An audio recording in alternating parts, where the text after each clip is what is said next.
থেকে 12-13 জন একসঙ্গে মরে কোথায়? তাপস পাল এসেছিল আমাদের এখানে ও আচ্ছা। এই বোটের উপরে একদিকে উঠে গিয়ে এরকম টাল মার থেকে সব ডুবে গেছিল, নিচের লোক মরে গেছিল। নিচে তো হুট করে বুঝতে পারেনি। আরেক লোক মরেছে, আরেক লোক 7 জন মরেছে, এক ফ্যামিলি অবস্থা। আরে এত রাস্তা সহ্য হবে, হ্যাঁ এত রাস্তা সহ্য হবে, তারা ইয়ে যে কাছাকাছি সব উঠে যাবে, হ্যাঁ তাপস পাল 2 মিনিট আর সহ্য হয়।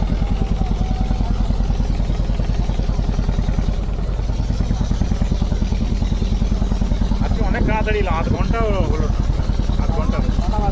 11টা 10।